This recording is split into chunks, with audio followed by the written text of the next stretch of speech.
here's what I know. Someone's going to have to start to fight for Nebraska. All right, so I'm here to fight for Nebraska. And finally, the team grows up. It's what people always ask me about year 3. Finally, the team grows up, and they're like, well, I got to go make the play. It's time to join the Husker Huddle with Nick Handley and Grant Hansen.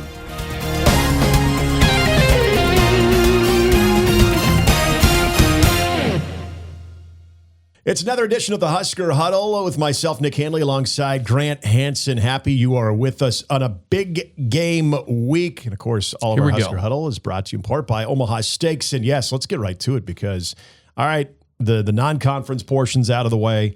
Yep. Nebraska did what they were supposed to do against inferior opponents, against Akron and against Houston Christian, 59-7 last weekend. And so now here we go. The plan was, when we talked about this at the very beginning of the season, Grant, was get into that Michigan game with a lot of momentum.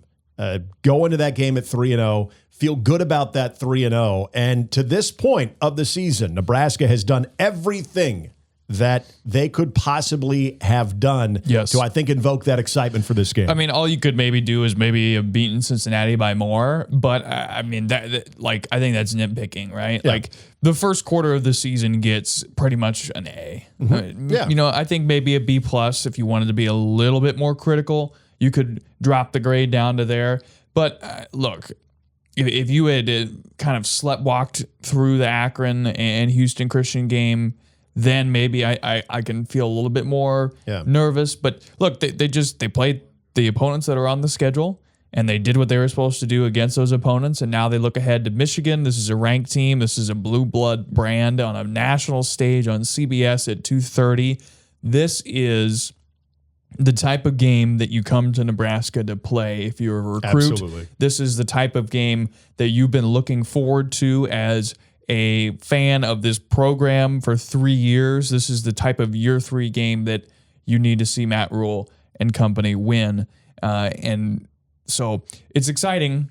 And then it'll be interesting to see what the fallout is, for good or for ill. Absolutely. Absolutely. What will we be talking about a week from now? But let's tell you what we're going to be talking about today. 2:30 kickoff, by the way, Nebraska and Michigan, a nationally televised CBS game in that marquee time slot there too. So not only both teams really looking to make their stamp at Big Ten play, but also this is the all-helmet game, the Blue Bloods and everything that goes with that. We're going to be talking to, obviously, Brian Christopherson, Husker 24/7 Sports, who has a lot of thoughts on this one. But, you know, he also covers some basketball, too. And basketball's got something going on Friday night as well, as the men's and women's team getting ready to kind of kick off their seasons and practices, and then, of course, non-conference and exhibition games all in front of them. So we'll see if we can get a question in there with BC as well. But then also I had a chance to catch up with Marques Buford.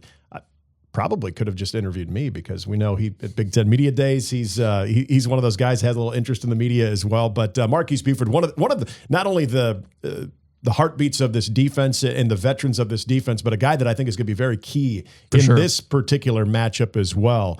So that is what we have coming up. But if you want to check out the show and you want to continue to stay involved with the show, Grant, what do they got to do? Well, there's a number of ways you can do that. There's a number of ways you can help us out as well. If you want to get involved with us, go ahead and hop in the comments section here on the YouTube page down below. Or you can go ahead and email us at huskerhuddle@myboomerradio.com. That's huskerhuddle@myboomerradio.com. You can send your thoughts there. You can also email your questions there for next week's mailbag. Try to get those in if you are out there considering submitting a question by next Tuesday. So go ahead and get there. We usually record on Wednesday. And, of course, you're listening or watching this now on Thursday, which is earlier than that start to the year that we have. We're usually releasing on Fridays. We're going to move it up. Get it out a little bit earlier because we feel a little bit more comfortable about the editing process, among other things. And so we can get that to you a little bit earlier. Because that's what they want to know about, right? Right, exactly. But anyway, you'll see us earlier going forward. Thursday afternoons is about the normal time when you can expect to hear from us. Go ahead and rate us on Spotify and Apple if you're listening on the audio-only side of things. And I think that's everything. I think I've got it. You nailed it. I mean, it's covered. just like hopefully what Nebraska defensively will be able to do with those Michigan outside. Here we go. There we go. The players, the coaches hit the podium this week, and as we do, kicking off every show, we give you our Omaha Steaks Prime Cuts. Omaha Steaks, your go-to for game day. From sizzling steaks to all of your tailgate favorites, they've got you covered. Omaha Steaks, proud partner of Nebraska Athletics. Without further ado, here is our Omaha Steaks Prime Cuts of the week. Then defensively, obviously, we're facing a team that's 15. I believe their rushing offense is 15th. And so they have a quarterback who's mobile, who can run. And so obviously that showed up in the first game. They will use tempo. They will use sugar huddle.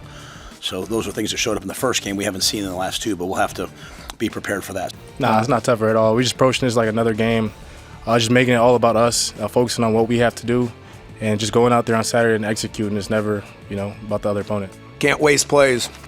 That first drive where we didn't score, and I know that's a topic, and it's on Coach Rule's mind. We got to score when we're inside the 5. We do. I've talked about that since the day I got here. I showed him, the 4 Big Ten CFP teams last year were all 70 plus. That goal is 70. We've been 66, 66, and 64 or something like that, right? And so, which is a lot better than last year. Last year is in the 40s, okay? And so we have took a step in that direction. We've worked it. We got to continue to work it. That game did not go the way I wanted, not go the way any of us wanted. It just got out of hand really fast, and we did not respond the way we wanted to. I don't think that we put our best foot forward that day. I've been thinking about it for the last couple of days. Anytime we can impact the game in that way, whether it's taking the ball away and giving our offense a short field like we did in the Cincinnati game, or it's scoring on defense like we have in the previous 2 games, our job is to impact the game in any way we can, and we have to put pressure on the other team's offense to force them into mistakes, and then we got to capitalize on those mistakes. I told Archie a couple times, I said, hey, if you don't punt, I said before the game, I said, if you don't punt, you're going in on victory. He's like, just stand back there. I was like, yes, just stand back. And so then we pulled out the running back, and the running backs were there. If you watch it, if you watch the All-22, it's kind of cool because he has a cool little clap at the end, like he's pretty happy. Matt Rule just this is what I'm initially take away from this, because there's a lot on the defensive side that I want to get to, the way that really everything was bookended on what you heard from our Omaha Steaks Prime Cuts, again brought to you by Omaha Steaks.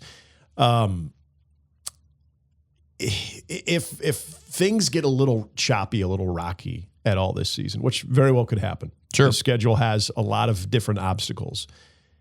Will he have that same type of I was thinking the same disposition that he's had? And I mean, you had a little bit of the imitation of Archie Wilson, with the Australian accent, but everything from being at the Bud Crawford fight right after they beat Houston Christian, taking the flight to Vegas and being there, the appearances on McAfee, his own podcast. There's a lot of energy, and I don't think win or lose he ever loses that energy, but his tone has it's been amped up. Light. It's definitely light. And it's been amped up, I think, with a lot of even more personality, when at times last year in year 1, I didn't even know if that was really possible, because he's given everybody a lot in these types of moments from day one. There's a lot of there's a lot of jokes going on.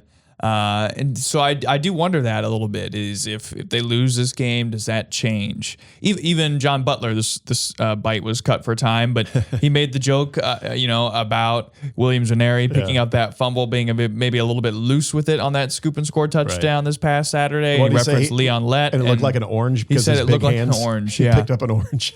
Crazy stuff. And it's funny. But again, if one of these quarters of the, first quarter of the season gets an A, if one of these quarters falls down to a C, a D, something like that, did things change? If they go 1-2 or lose a game that they shouldn't in one of these quarters and go 2-1, I think that's interesting. I would obviously not like to lose that. No, but it's refreshing. Well, okay, you and I were talking about this last week, just in a conversation that we were having, and those Thursday press conferences where Matt Rule kind of gives you the final word before you're going to hear from him in the pregame coverage on game day. Yeah.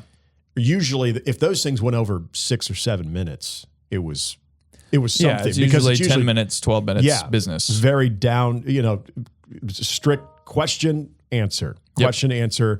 Not a lot of elaborating. not a lot of color with it. It was just very, very businesslike, which is fine. I mean, you're days away from the game. You're busy. Everything's going on. And I think that's what we've expected as a media pool. But even those now are going well beyond 20 minutes. So even those Thursday, very brief, what have historically been very brief interactions with the media have been actually a little bit more prolonged now. So I just, two things I take away from that. One is I think it reiterates his comfort and overall love for this particular group. I think he is as happy as he has been at Nebraska because he's got his guys there. Without a doubt. Without a doubt. And then the second part is, and this is something you and I are going to get into, you've been asked this question. I was asked this question yesterday, and that is, so how the guys looking, how they feeling going into that game? Because we had a chance to see the players and coaches talk, and you heard some of those sound bites right there. I said nothing's really changed. This sounded exactly like the first 2 weeks of fall camp. Right.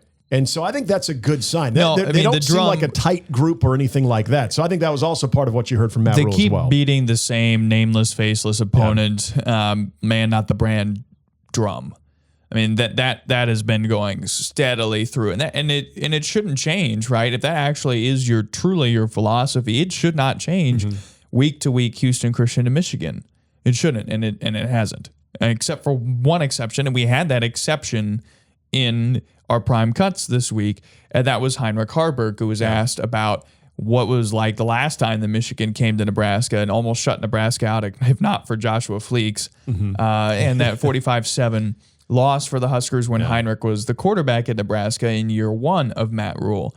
And so that was maybe the only time that the history outside of this week's game, this week's roster, playing to the same standard, that's probably the only time that Nebraska players this week broke away from that sort of mantra, which you heard Emmett Johnson echo at the top of the prime cuts. It was funny, too. We saw Emmett get done with that interaction with the media, and you could tell he really wants it to be about them.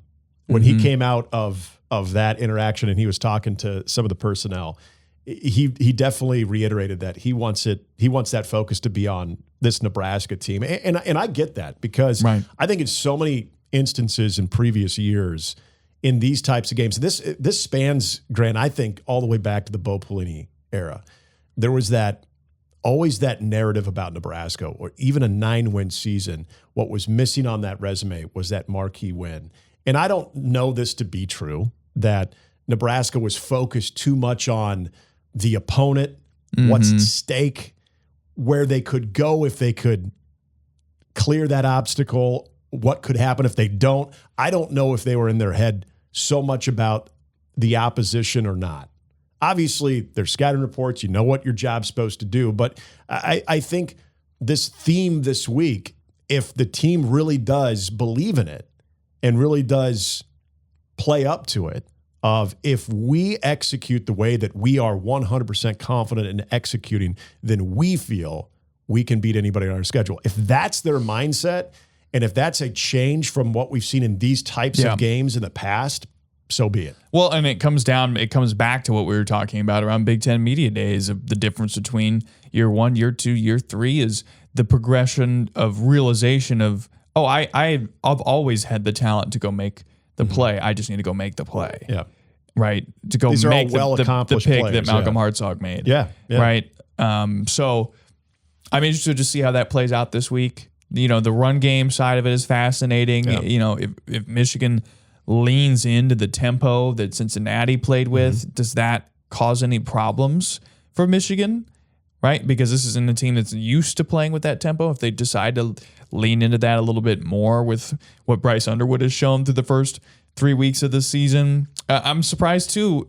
Like, there has not really been a lot of Ernest Hausman talk this week, and that's something they tried to get Emmett Johnson to talk a little bit about, because they came in at the same time. But he just said, yeah, he was cool. We were good when he was here. I haven't talked to him a whole lot since he's left, but and always liked him. And you know what? That's not a surprising thing. And maybe he was biting his tongue a little bit there, but it was 3 years ago. Right.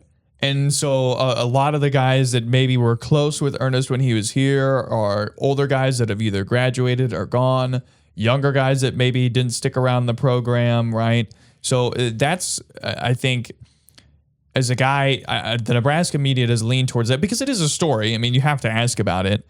But he's got 20 tackles. Yeah. He's their leading tackler. Last time he was here, he wasn't that involved in the defense. He had 2 tackles. So while this isn't, quote unquote, his return to Memorial Stadium because he's been here before since joining Michigan, this is his return in terms of actually being in the spotlight for the Wolverines, which he wasn't. He was much lower on the depth chart. He's had an interesting history in this series, too, because even going back when he was playing at Nebraska and they were playing Michigan, and that Michigan was an outstanding team. The 34-3 loss in the Big House. But he played really well. Ernest Hausman, exactly, played really well. Which is how he probably got on the radar. Exactly. That was essentially his tryout, if you will, for Michigan, or his scouting report there.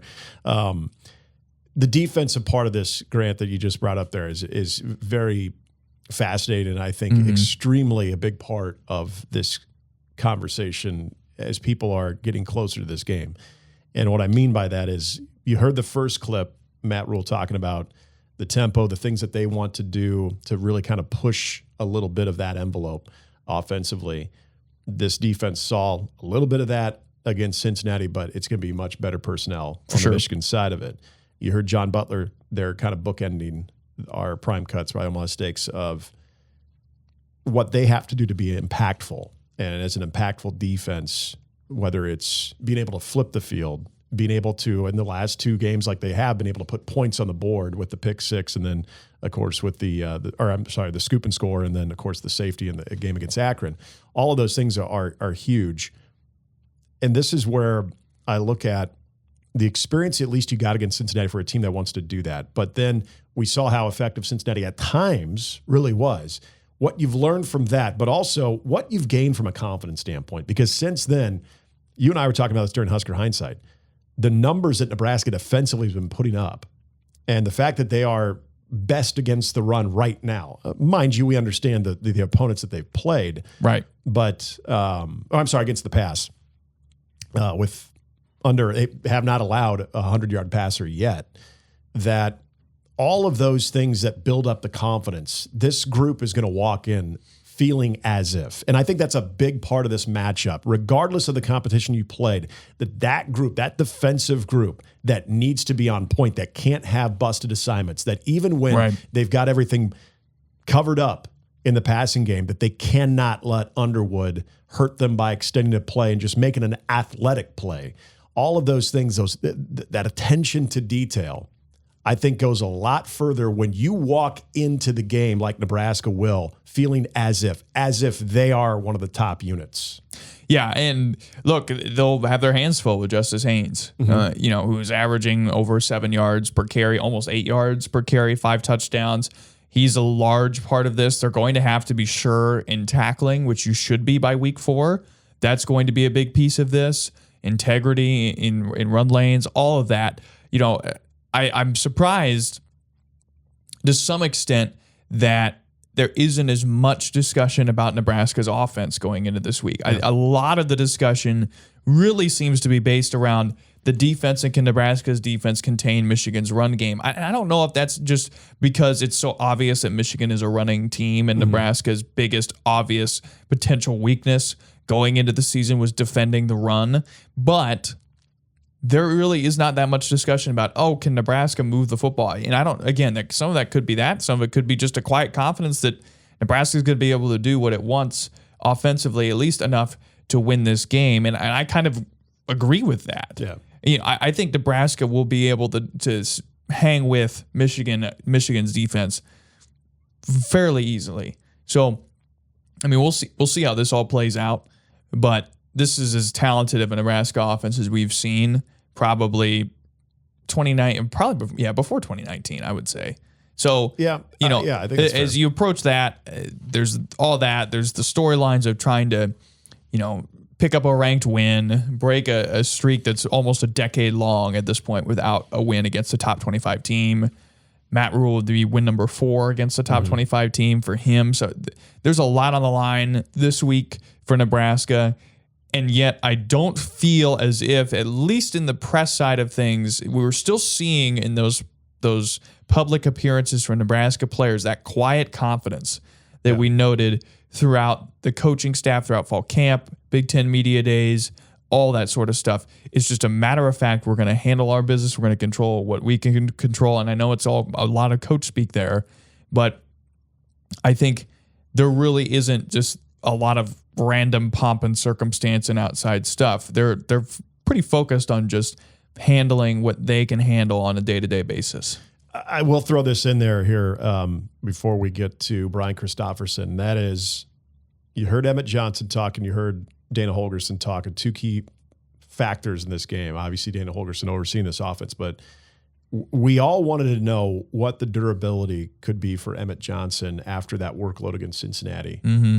And that was that blue collar, hey, yards per carry might be a little bit down compared to Akron and Houston Christian, but are you effective? Are you keeping what you're doing in that running game between what we saw with Malachi Nelson, but maybe more importantly, Quentin Ives, is that running game overall effective to where they're doing their part in keeping the offense on the field if they've got to grind that tempo down? If Michigan really wants to go offensively, Nebraska said, you know what? We're confident in our balance too. We can do that. I envision a similar type of workload for Emmett Johnson. Yeah, he's going to get some mileage in this game. Yeah, and he this, should. And this is something that I circled, I think, last week on the episode, and that is Nebraska's inability to get off to a good start in the first quarter, or at least to really have that explosive first quarter. Especially if the team kicks to you first. Yes. You get the first half drive, and then it ends in a field goal against Houston Christian. You know, that first drive needs to end in a score, specifically a touchdown if you get the ball first. Yeah, the wasted points that Dana Holgorsen talked about there. Can't waste plays. The cuts. Cannot do that. And I said last week, it's one thing you can get away with that against the Houston Christians and the Akrons of the world, and maybe even the Northwesterns of the world, you know, if you look at remaining opponents on Nebraska's schedule. But against Michigan, if you have that opportunity right out of the gate, whether it's you're receiving and getting the ball on the very first series or the next possession, the first possession you have, regardless, if you are moving the chains and you're getting into the red zone, but you're coming away empty, how dejecting that can be, especially being at home, that environment, all of those little things factor into games like this when you're playing an opponent like Michigan.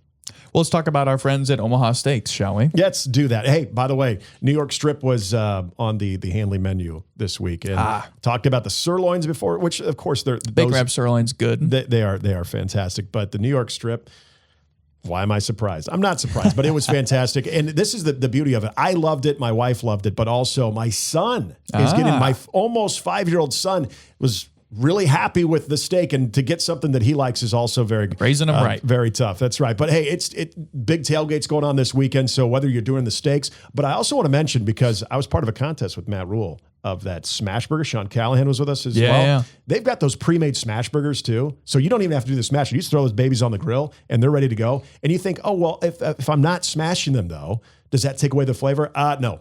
The flavor is exactly what you want it to do. And of course, with that signature Omaha Steak seasoning on that. The seasoning, seasoner up, baby. You cannot forget the seasoning. Yes. So often I spend a lot of time bouncing around at the store. Do I want to use this seasoning? Does this seem like something I could use? And spend too much time on that. Just keep it simple. Yeah. Keep it simple.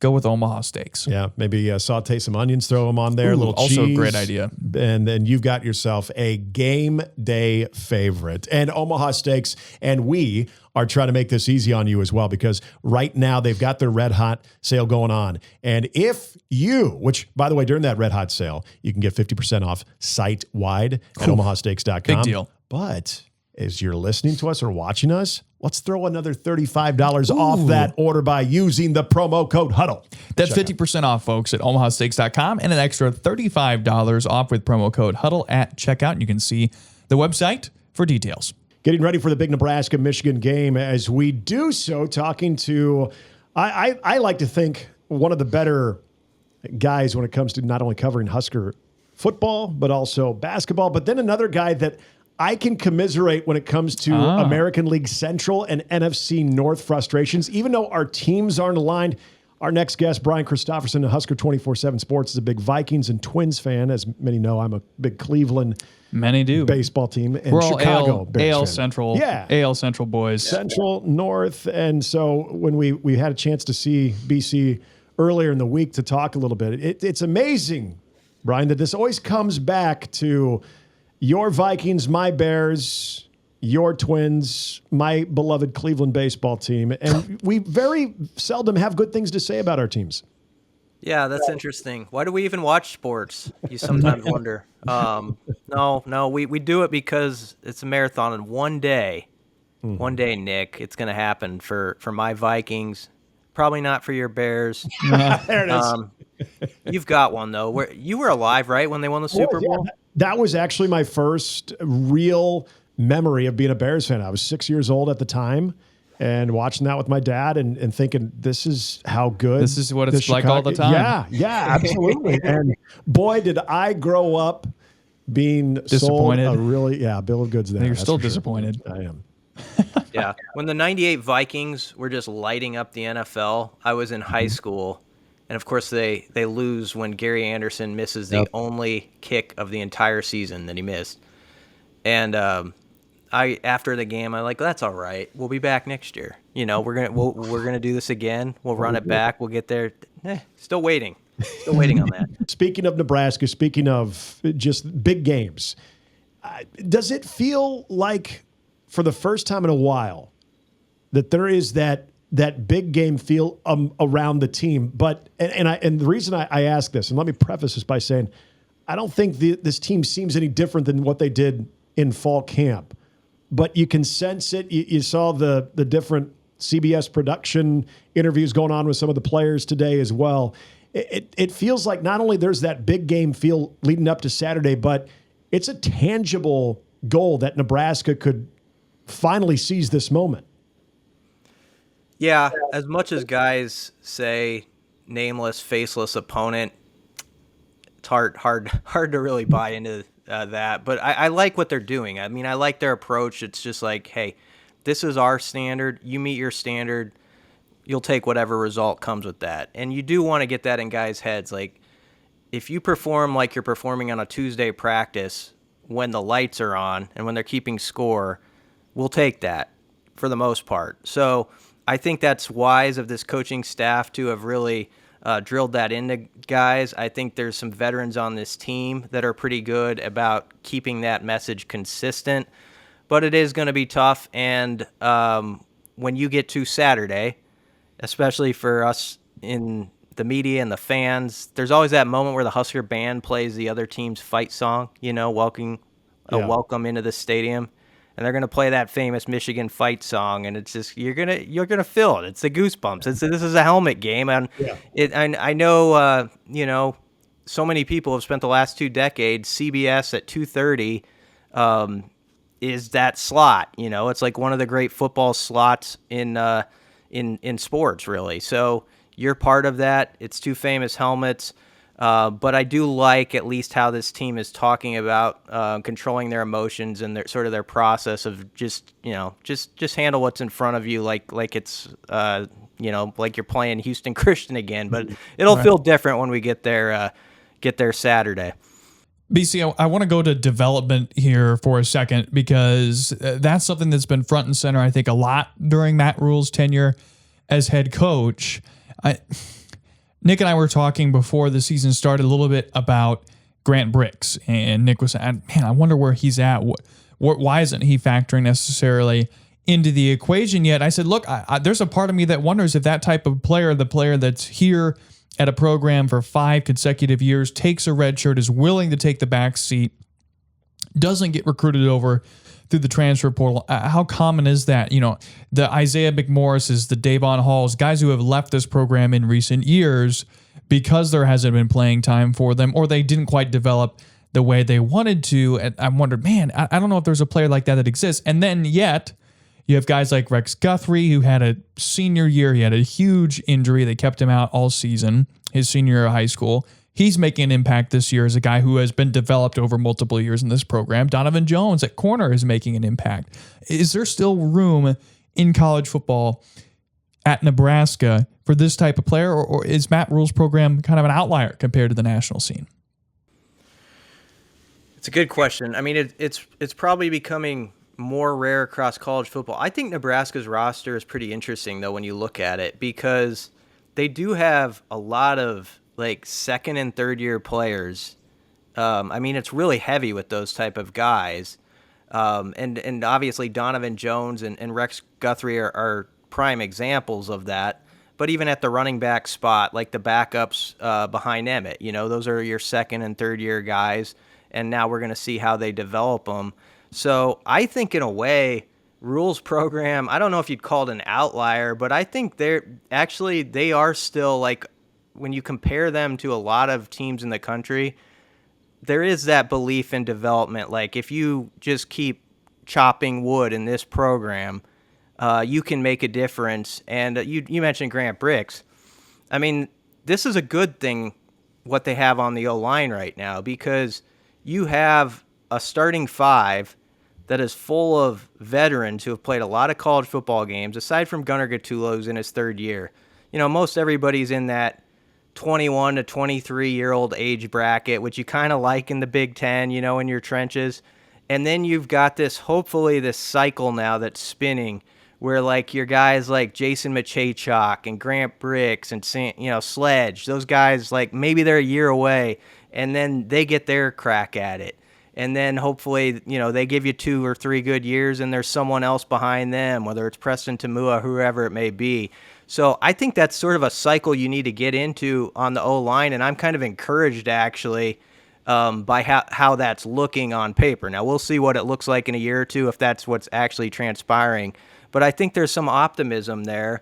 And hopefully with the D-line, this is a year, obviously, I think it's a little tougher because you're having to play younger guys who are newcomers right off the bat. But hopefully in like a year or two, we're talking about sort of the same thing, I think, with that group as we are with the O-line now. BC, moving it back to this matchup against Michigan on Saturday, one of the positive developing stories amongst several in the 3-0 start for Nebraska is indeed special teams and how that has improved. And it's games like this that I feel like this is why you brought in Mike Eckler, because this could be decided by a possession. This could be decided by being able to flip the field and allow the defense to maybe get the offense the ball back with even better field position. At moments like this in conference play, we always talk about these conference games, that's where these things are so tight.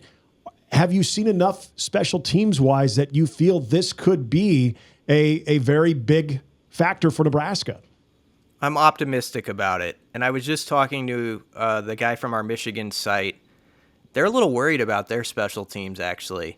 So it's kind of a question mark for them. So this would be that opportunity, sort of to what you're speaking about, Nick, where, that you're playing a big-name team, high-profile game. The other side's a little on edge about it. And there is some juice right now in that unit because of Mike Eckler. Like, you sensed it, like, right when he got here. I like how he set the tone, sort of people remember the Tim Miles quote from like a decade ago where he's like, don't put that crap on me, sort of like the past about, like, past Husker basketball problems. That doesn't belong with what we got going at this very moment. And I feel like Eckler kind of got that going right when he got here, where he's like, what I know is walk-off field goals, and stuff like that was happening at Tennessee. And it's bizarre because Archie has only punted like 3 times, so we've barely seen him. And yet there's this sort of like, I think everybody's kind of confident, that what he can do. It's just like he was meant for that job. He had 2 great kicks against Cincinnati inside the 10, including that last one with 2.5 minutes left. That helped him win the game. And so it's definitely a spot where I think Nebraska can have the plus. They got to go prove it. They got to not kick the ball out of bounds this time. Let's not do that. Yep. And I am curious with the kick return stuff. Maybe I'm a softy on this. I kind of like waving my hand and taking that ball at the 25. Like, I always get nervous you're going to get knocked down at like the 17, or you're going to get a holding or whatever and start your drive inside the 10. And so it's like things like that I think about in a game like this, because every, I think, yard's going to matter. It's going to be one of those real estate games where you're trying to claim as much territory as you can. Maybe you don't score on the drive, but if you can get down to Michigan's 45 and Archie pins them at the 5. It's those moments where can Nebraska have that sequence where they pin someone deep, then you get a 3 and out, then you score. That kind of thing is like winning a Big Ten game like this. So we'll see if they can make it happen. BC, how big is Sharon Moore not being on the sidelines this week for Michigan? Are we making too much of it, or is it a legitimate concern? I think it's a challenge. I know a couple years ago they had a great football team. I didn't like what they were doing, and I'm not going to make excuses for what they did. But obviously they proved they could win games in a lot of different ways. They don't have quite the same team, so I'm interested how they respond with this group of guys without their leader. I would think it's a challenge. I don't know that Nebraska is going to use it for motivation or not, but I'd mention it to the fellas this week, like, hey, they had their pick which 2 games they wanted him to sit out. Obviously, Oklahoma, it was his alma mater, and so there's that whole thing. But I'd throw it in front of guys' faces a little bit, say he picked the other games to be on the sideline, not this one. And some of those guys, they were on the team 2 years ago, and even though it was a blowout, I would have to think it's on their mind that the other side knew some of what was going on beforehand and all of that stuff. I'd use whatever fuel you can for this. Of course, once you kick it off and you play a couple downs, all that stuff maybe goes out the window.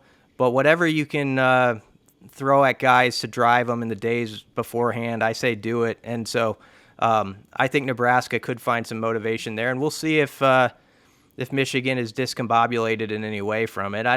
They did well with it 2 years ago, but let's see if they can do it again.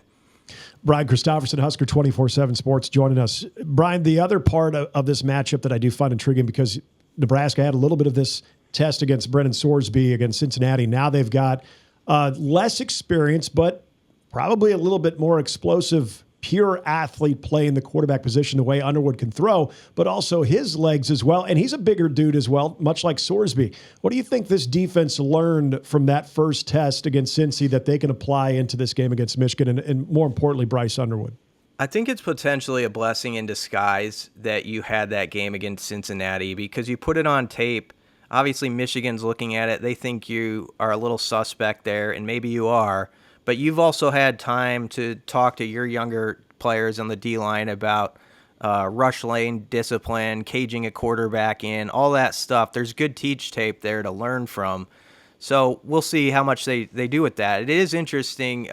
Underwood had 114 yards on 9 carries last week, and John Butler was asked about that on Tuesday, and he said by his count, and he doesn't know obviously exactly what their play calls were, but 7 of the 9 he thought were scrambles or just basically a freelance off a play, not going exactly as you draw it up.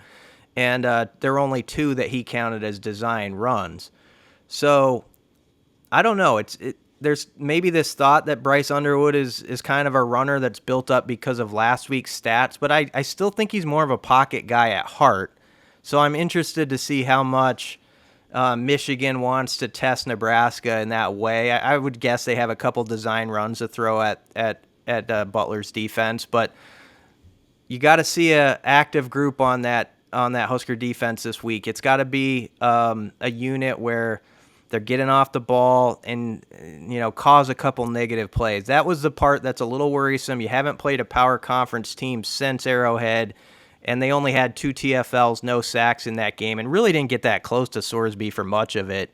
And I know the ball's coming out quick and all that stuff, but that's where you want to see just making this young guy as uncomfortable as you can, whether it's getting your hands up, batting a ball, all that stuff. And the thing that can help, though, is you've got a secondary that you think is a strength. It has so far shown to be a strength, and hopefully that buys you a little time to get your pass rush going, and you can trust your corners in those one-on-one matchups, and it maybe allows you to be a little bit more exotic with your pressures. Lastly here, BC, Nebraska basketball. It seems like the fall basketball kickoff gets earlier every year. It's like the start of school. Yeah. But give us a vibe check from that first Nebraska basketball press conference, and what are you looking at here in the preseason and maybe the early part of the season in November that will be indicators of success for this year's team? I think Fred really likes his team, and I think he likes how difficult it's going to be for him to pick out his rotation. And when you kind of go through the names, it is going to be a challenge to get it down to 8 or 9 or whatever. It usually sorts itself out.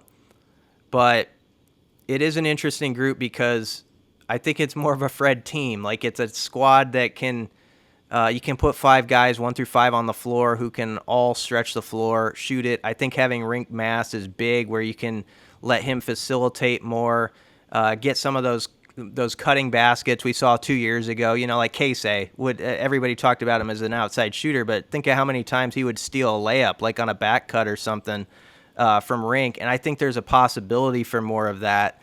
There's really interesting dudes. Like, I thought it was notable that Frager came up front, you know, like for that press conference.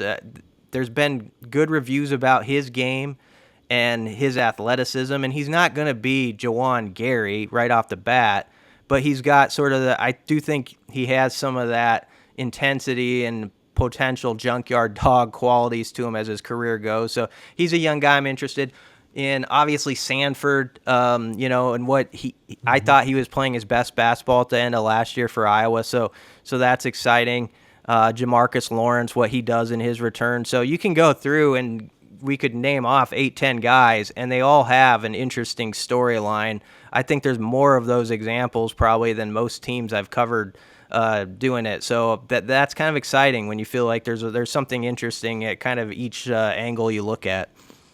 Always great content at Husker 24/7 Sports with Brian, with, of course, Michael Brunson, Mike Schaefer. Always appreciate the work that they do. Very best in the business when it comes to all the coverage from football to basketball, baseball, and everything else on top of that. BC, really happy you could join us. Enjoy the game on Saturday. Should be a lot of fun. Yeah, thanks for having me, guys. Always excellent stuff from Brian Christopherson of Husker 24/7 Sports. It is time for our Week 8 mailbag questions. If you want to get into the mailbag each week, hit us up. Usually do by Tuesday at the latest. We try to get into this thing a little bit earlier in the week. Husker Huddle at myboomerradio.com. Of course, you can tweet us as well. That'll work. X us. That'll work. Did you do that? I don't. Continuity errors, by the way, people. You'll notice I shaved and I'm wearing a different shirt. So sometimes you got to piece this thing together. Peel behind the curtain here a little bit. How did you do that? I know. Magic. We recorded on different days, okay? Somehow Brian Christopherson was talking and you were shaving. Yeah, I know. I went and shaved it, but then I glued it back on after our first segment and changed shirts. Yeah. Anyway. Man, yeah, you just I just wanted to clear that up. If there was anybody that was maybe wondering about that. Well, every now and then I get comments on my hair, so there could be someone that apparently I did too. So yeah, you and I both. So yeah. These are polar opposite hairdos, by the way. But anyway, TJ, our good buddy TJ, hits us up with a couple of questions. These are good questions here. I want to start with question 1 from TJ. He says, people have been saying Nebraska wouldn't be facing a running quarterback like they did with Sorsby in the Big Ten, but the next 2 QBs can definitely run. He's right. Do you think this team is more ready to face a running quarterback again, or do you feel Nebraska still might have trouble with Underwood or Childs using their legs? Look, I think you have to imagine that Nebraska is going to take a step forward in this regard from game 1. I mean, it has to. Otherwise, there's some major things wrong with the coaching staff if the team doesn't make any progress from what we saw the first week against a guy who can scramble. I think what we'll see from this Underwood performance will tell us a lot about how much Nebraska's improved from the first time, and then that'll be able to tell you how you should approach Childs and what Nebraska can do against him. Now, the good thing is, if they do struggle to contain Underwood this week, they have a bye week before they get that test another time with Childs too. So I think how that sets up. Yeah. But also to some extent, what if that is just part of who they are? Like, what if they struggle against pace and running quarterbacks all year long? That's what we're going to find out. And then the next step to that is, can they overcome that? Right? Like, if that's just a deficiency of this year's team and that's just part of the DNA of the group, you can limit it, but probably not make it go away all the way. And then the next thing is, okay, can Dillon's quarterback play and Nebraska's offensive success overcome some of these defensive deficiencies? Or can you make a couple of game-changing plays in terms of forcing turnovers like they did against Cincinnati to, again, overcome those deficiencies that they have? We had Steve Sipple out at Big Fred's for our monthly Husker luncheon, and I had asked him the question about the linebackers, and I specifically I shouldn't say just for that reason, for the quarterback run game reason, because we know Michigan, this goes all the way back to Jake Butt, Colson Loveland, the way Michigan likes to utilize their tight ends, both inline blocking, but also being pass catchers, and try to create matchups and favorable matchups against the linebacking core. And, of course, that linebacking core being able to stop the run.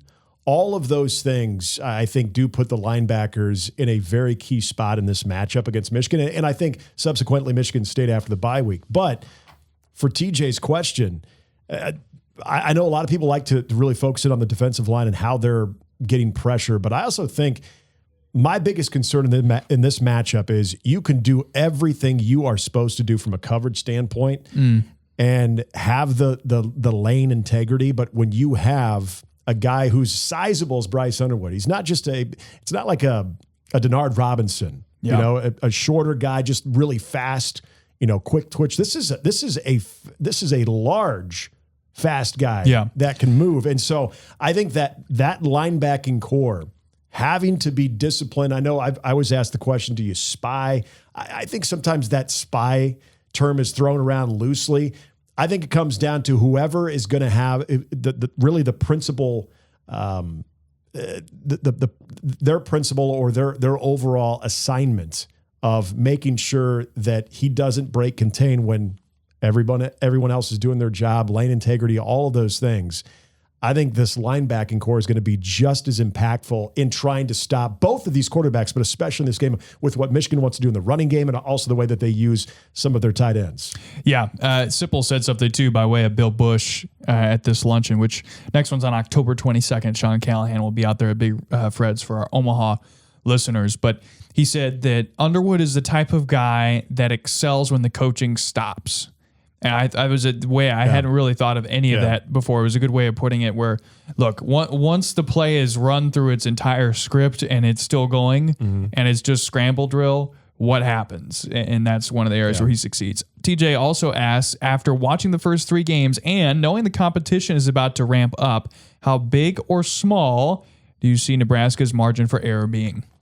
I think it's until you can prove otherwise. This is a great 3-0 start. They finally were able to have back-to-back blowouts against inferior opponents. But that next step for me, for Nebraska, is to be able to prove that even if you're slightly off in one game, that you still have enough personnel, enough at least reliability in each phase that you can grind out a win. Say you're playing a Northwestern and it's not a pretty game. Usually if Nebraska's not playing a pretty game, even against a Northwestern or a Maryland, they're going to lose that game. Show me that even if everything is maybe working a little bit against you or you're not as sharp as you can be, that you can still somehow outcompete the team to get a win. That's the one thing I don't know. So my answer to that is I still think that margin for error is very small until proven otherwise. No, I think that's probably the right way to look at it. I'll look at it from a slightly different angle. For me, again, what have we talked about time and time again on this show? It's been showing signs of progress. What are benchmarks, not necessarily just in terms of the final record that you can say Nebraska's program is moving in the right direction. And one of those is widening that margin for error, right? It's thin, I think, no matter who you play or when at the Power 4 level. It's going to be a thin margin no matter what. But again, you look back at Iowa last year, missing Luke Lindenmeyer wide open on what could have been a touchdown against Illinois. Dylan Raiola, there was some talk about that this past week and how he responded to that from Matt Rule. All these different games that you can say maybe 2 or 3 plays, probably 3 or 4 in the Iowa game that 1 or 2 of them go the other way. Nebraska makes a sure tackle on a swing pass. Dylan Raiola doesn't fumble when he's sacked. Drew Stevens misses a long field goal. All these little things, if they go the other direction, Nebraska comes out on top. And that's what I'm talking about when we're saying shrinking, or rather growing the margin for error. Yeah, I that think to me is a sign of progress. A great example of that to me, a game Nebraska was involved in, but I think Ohio State, coming off of a bye week last year, would say they had an off afternoon against Nebraska. They weren't clicking. And some of that had to do with what Nebraska was doing, but they were still able to do enough to win that football game, even when they weren't playing at their very best. Can Nebraska get to that level to where even when they're not playing their best football, that they can still outlast an And opponent? hindsight's 2020. But one of the questions for me is if this ends up being a successful year for Nebraska, it's possible that we look back at that Cincinnati game like that. Yeah. Not necessarily Ohio State to Nebraska comparison, but a game where Nebraska didn't play its best or hit its true potential in week 1 and still was able to find a way to win. And I'm sure we'll see another game like that later this year. I like our last question here. This is from Riley. If Nebraska defeats Michigan, will the national narrative be about Nebraska being good or Michigan having a potential down year? Most times I would say the latter. I think it should be about Nebraska being good. Yeah. Because you can feel the energy, right? Like it's clear national talking heads, national digital journalists or whatever, content creators, they engagement farm Nebraska fans during the offseason and in fall camp months. It's brutally obvious.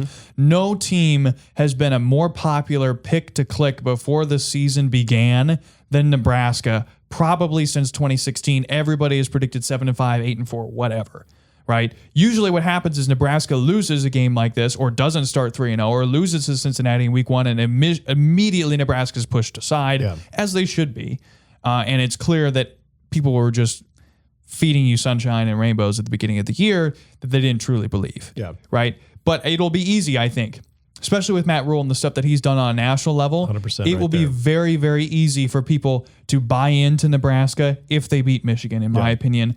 Nebraska will jump into the top 25 with a win over Michigan, and the narrative and the conversation around the program will start to shift from sort of the laughing stock puke discussion that we had during the Frost era into what Matt Rule has built it. Matt Rule, you're right. You're right about it. Just about everything you said right there as far as how I would agree with that. And I would say this, I would just add to this. Matt Rule, I think there's a lot of national college football writers, just people who cover the sport, media members that have been maybe rubbed the wrong way from previous coaches with Nebraska. I think Scott Frost, always felt like it was and even Bo playing the us against them, including the national media. I think Matt Rule has really tried to promote that brand. You mentioned all the appearances on McAfee. He's made it into kind of a likable national brand because of the coach in the face of this whole thing. And so I do feel like there is this want, maybe they won't admit it, but I think there's a national media want to see Nebraska finally succeed so they can say, okay, they didn't make fools of us this time. Sure. I think there's a little bit more of a likability factor with Nebraska than there had been in the previous years. So I do think if they could beat Michigan, I think it will be more about Nebraska could be for real as opposed to, man, Michigan stinks. Well, folks, my man Nick Handley here got a chance to talk to one of the key pieces in the Nebraska secondary, that group that is not allowed an opponent to pass for over 100 yards yet this season. This exclusive one-on-one interview, I hope you get a chance to enjoy it now. Here is Nick Handley with Marques Buford. Nick Handley here with Nebraska defensive back Marques Buford. And Marques, let's get right to it. Big game. You get ready for the big Michigan game. But so far, just the 3-0 start. What has been your take of the season so far? I feel like we've started great this season. It's always hard to, come out and win football games in college football. So just coming out and completing that objective has been great. And on top of that, I feel like every week we've gotten better as a team. From week 1 to week 2, it was a big jump. From week 2 to week 3, I feel like we even took it up a little bit more of a notch. So just trying to keep that same passageway going the whole way. Being one of the veterans on this team, too, I know there are a lot of guys that are they got to experience Akron at night, and that was talked about a lot, just that atmosphere. But then you get that afternoon marquee spot in Memorial Stadium against another extremely recognizable brand in Michigan. Just the jitters, the pregame butterflies, does that ever get old, or is that just something that you're able to kind of let the younger guys know what they need to kind of be on the lookout for? Yeah, for me, I feel like I tell the guys all the time, if you don't feel nervous or butterflies before the game, then you're not alive. That's how it's supposed to feel. That's why every day we come to this facility and we work out and we practice and we watch film and we go through lift. To make sure that those butterflies are to a minimum. But, that's the game we play. And honestly, that's the best part for me, feeling like I'm oh man, here we go. And then stepping on the field, getting the first play out the way is nothing like it.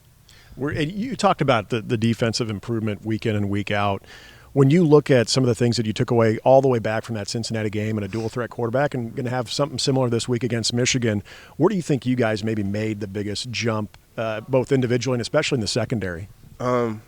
Honestly, I'm just going to speak on the defense. Week 1 of the week, this week, just flying around. You know, a lot of guys were not really playing like timid or anything like that, but there was another gear we could kick into. So everybody just making sure that once we find that gear, that's the gear we play at the whole time. And, you know, it's going to be us relentlessly punching them in the face. And, you know, if we get punched in the face, get back up, you know, dust ourselves off and get right back and play the next play.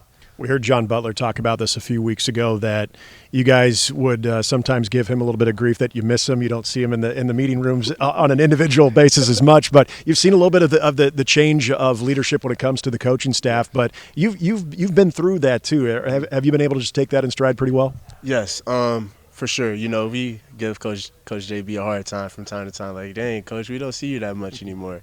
You know, you're over there hanging out with the linebackers and D-line. You don't love us no more. But, you know, we know he's just doing his job. And on top of that, Coach Addison is a great coach for us. I couldn't be more happy with having him leading our room from the front. And, you know, he's been doing a great job, fantastic job, you know, since the time he stepped foot in this place. So, you know, this has been probably the easiest transition I've had to make from between coaches. When you think of just the challenge that Michigan and really the Big Ten schedule that you know is going to be in front of you now from here on out brings, but when you think about this Michigan team and what you guys have set out to do, what do you look at as far as what you guys feel really confident in your ability on this Saturday? I feel like for us, it's just knowing and not thinking that, you know, no team put in as much work as us this offseason. And, you know, some people just say that, but we actually came in this winter, this summer, this spring, and we did it every day. So if guys just have that in the back of their minds and they just, you know, read their keys, obviously, and play football, right, but just knowing that somebody didn't put the work in like you, I feel like that should give you all the confidence in the world to go out there and play. And lastly, as one of the leaders on this team, and again, as I mentioned before, you've been through a lot, whether it comes to coaching changes and in the transfer portal era. You know, some guys are here 1 year, gone the next. You look at just your time here at Nebraska and these types of moments too. What comes to mind when you just think about these opportunities that you know, unfortunately, you know, guys, upperclassmen are running out of, at least at the collegiate level? Yeah. For me, I think back to, when was it, 2020, 2021, where I decided I wanted to commit here, and I told my parents, I made a promise, kind of like not to anybody but to myself, that like this program, I didn't really know much about Nebraska before, but as soon as I committed, I did all my research, and I didn't want to leave without, you know, having some type of legacy here and leaving this place better than I found it. So, you know, just being able to, you know, stick it out through it and finally be at the place where I'm starting to get to the outcome is kind of reassuring to me. Yeah, very well said. That's Marques Buford. It is Husker All Access, brought to you by Access Bank, here for a reason. Marques Buford going to be a big part of this matchup on Saturday. The defense we talked a lot about throughout this show. That offense, obviously, they have their big role in this one. And right. I think that goes without saying. But this is the first major test that this defense is going to go up with. Not only a pro-style offense, tempo, but also really solid athletes at just about every every skill position. So between Marques Buford and just that entire group, especially that secondary, if there's a little bit of pressure they get on Underwood, maybe they can have one of those game-changing turnovers. We're going to give you our thoughts on this game here in just a bit, but as we do every week, we take a look at two games outside of the Nebraska contest. We are both deadlocked right now at 6-4. 6-4. Yeah, you were Got 2-1. I was 1-2 this last weekend. Thank you, Tennessee kicker. Yeah. Notre Dame. That was another crazy game. We picked two wild Those games. were fantastic football games. And look, you know, I felt like Texas A&M, you're just going to keep sticking around at that 16 to their preseason top 25 team because for whatever reason people love them and then they just don't deliver year after year after year. That was a big time win on the road with a really, really talented quarterback that sort of changed my perspective on Mike Elko's team. So kudos to the Aggies. Yeah, I agree. Big one between Texas Tech and Utah. Right now, if you look at the line on this one, the home team, Utah, is favored. 3.5, 57.5 is the over-under in this game. No Cam Rising at quarterback anymore. I know. Devin Dampier, the Cam Rising era is finally over. I didn't think I'd ever see that day, to be honest. Nothing against Cam Rising, but I felt like he was there even when I was in high school, and that was a very long time ago. But Baron Morton and Devin Dampier, and I'm glad you brought up no Cam Rising because this quarterback duo or this quarterback matchup. This could be one of the higher scoring games of the week. The line on this, the total is 57.5. Which for a Utah team involved in a game where they think there's still going to be a lot of points says something about what Utah's offense is doing, but also they've scored at least 30 points in every game. Yep. Texas Tech has scored at least 40 points in every game. And so points are expected in this one. When I watched Devin Dampier against UCLA, that was a game that I'm like, I'm going to take UCLA in that one. Yeah, I'm an idiot. I was really impressed with just the efficiency of Dampier. And so between he and Nico, where he was supposed to be the headliner in that one, I felt like Devin Dampier was the guy that was probably the forgotten one, looked really good. But Baron Morton has been solid as well. So I think that is going to be the type of shootout that we're hoping for. I have a tough time going against Utah in a Whittingham and a home type venue for big games with Utah with still having that physical identity that Utah has. I think this one is going to provide, much like what we saw in the two games that we picked, very tight game, a lot of back and forth. I'm going to take the home team Utah to win this one, but I do think it will be a higher scoring affair. I'm going to say 31-27 Utes. I like Road Warriors. That got me in a good spot. Last week, the road team won, and at least not the Nebraska game, but we knew where that was going to go. But the road team won both of the games that we picked last week. I got Georgia right, and I'm going to ride with Texas Tech this week. Morton with almost 1,000 yards passing, Baron Morton in the first three games. Look, I get it's Oregon State, but anytime you look at a power team, and I still consider, although we can maybe start relegating the Pac-12 to group of 5, group of 6, or whatever you want to call it now, but look, pounding a team like that still is impressive. This is obviously the biggest test for Texas Tech to this point in the season. I would say it's certainly the biggest test for Utah as well. This should be one of the more fun games this week. And just a great 11 a.m. appetizer before some of the big hitters later on in the evening, like the next game we're going to pick. But I like Texas Tech here. I like the offense. This is going to be a close game. Going to be plenty of fireworks, not a lot of defense. Should be a lot of fun, and I like Texas Tech to win this one. We'll say Texas gets it 39-31. Oh, points. Just hammering the over, too. All right.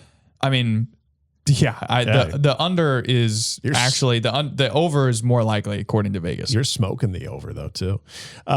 Big Ten play, not just for Nebraska and Michigan, but also for Illinois, Indiana. And that's a top 25 matchup, too. I will be honest. I was surprised with the line, and it's pretty much held this way throughout the week. In Bloomington, Illinois, Indiana. Illinois, the higher-ranked top 10. Illinois fighting the line at number 9. Taking on, number 19, Indiana. The Hoosiers are a 5.5-point favorite. 52.5 is the over-under in this game.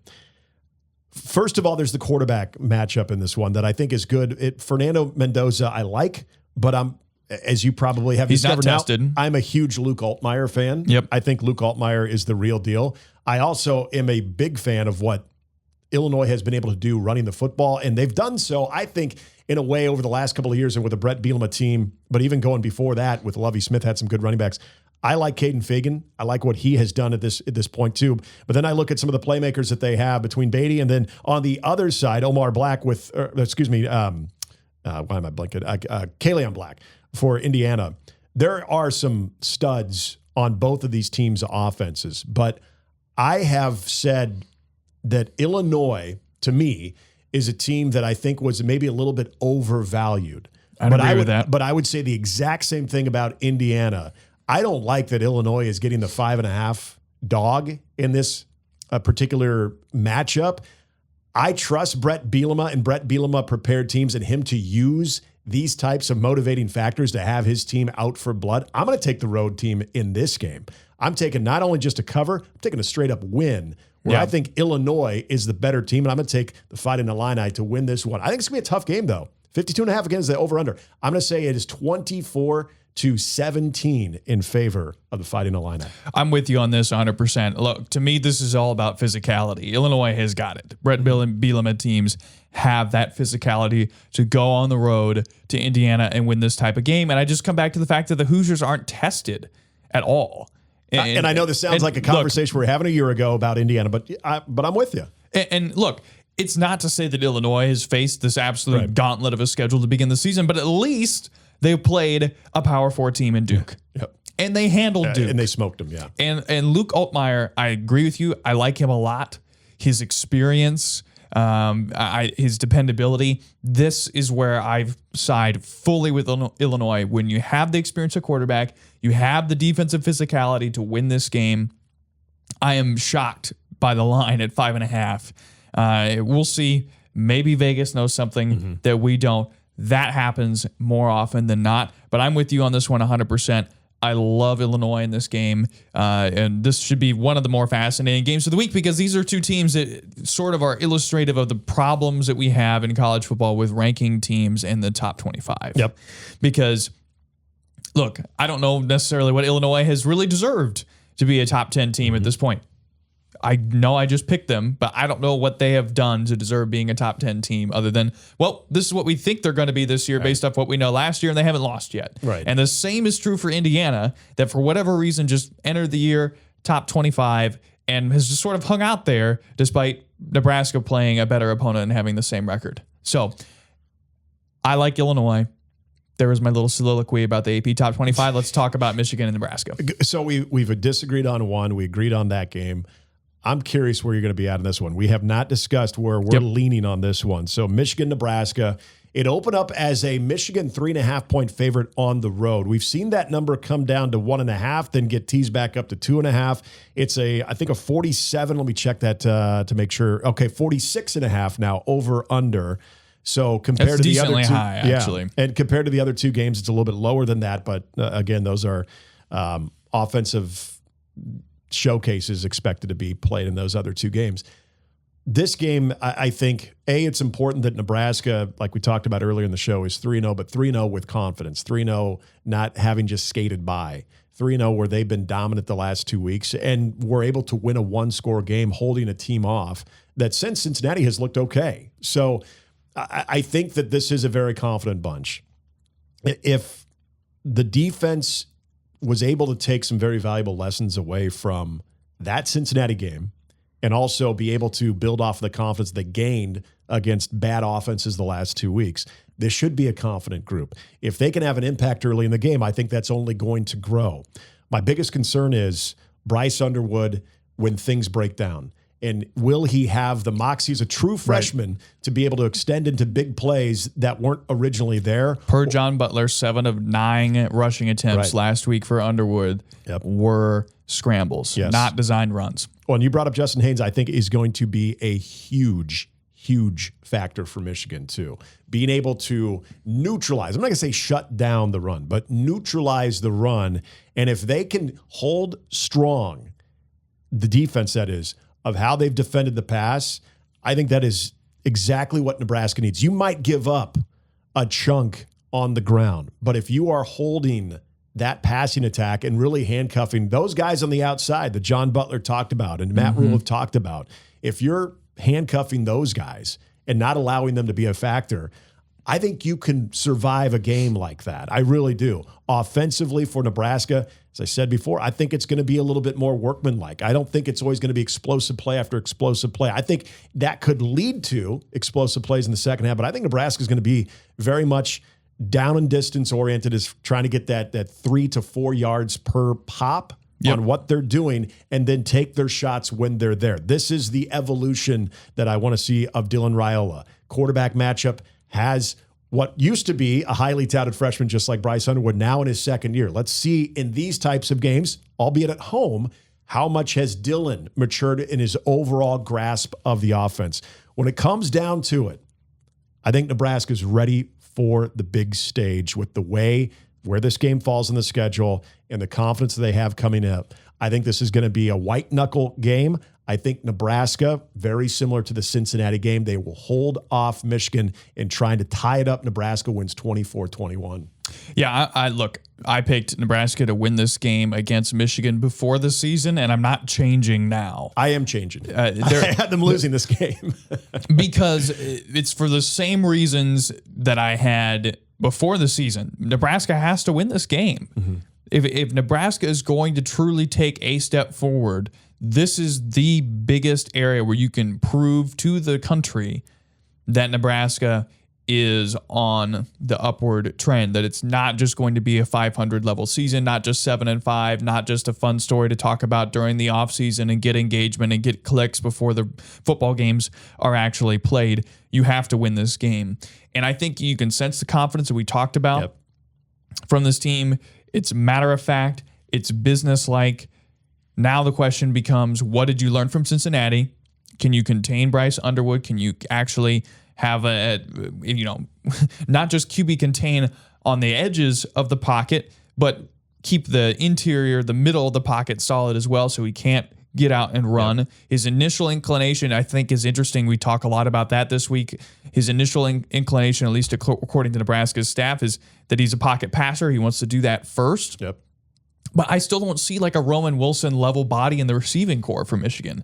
And what Nebraska's been able to do from a defensive back standpoint over the first 3 games of the year tells me Nebraska will be able to limit that aspect of Michigan's game. So if they can keep them one-dimensional and keep the Wolverines limited to the run, can you win despite maybe some shortcomings that might still exist on that side of the ball? Yeah. I think Nebraska can, simply because this is where we'll see a switch from maybe what we've seen in years past, where the defense is carrying the offense. I think in this game, Nebraska's offense will be able to carry the defense and do enough and make enough plays on that offensive side of the ball that they can get this game done and win a close one. I'm going to go a little bit higher scoring than you.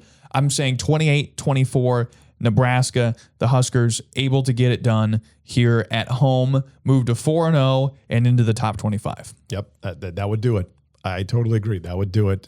Third phase, too. Special teams, will that be a factor? That's a huge piece. We haven't seen Archie Wilson punt in 2 weeks. Although if he wants to line up in victory formation, Nebraska fans would gladly clearly take that, too. Yes. But look, I mean, that is another thing, too, right? Because Michigan seems to be, we heard Brian Christopherson talk about that earlier in the show. Michigan seems to be a little bit more concerned with its special teams. So what do we see from Nebraska in a game where special teams will actually make more of a difference in winning and losing than in the last 2 weeks? Do you get a couple of big punts? Do you get a long field goal, a blocked field goal, a big punt return? That will be a fascinating side story in this game. Yeah, positive impacts.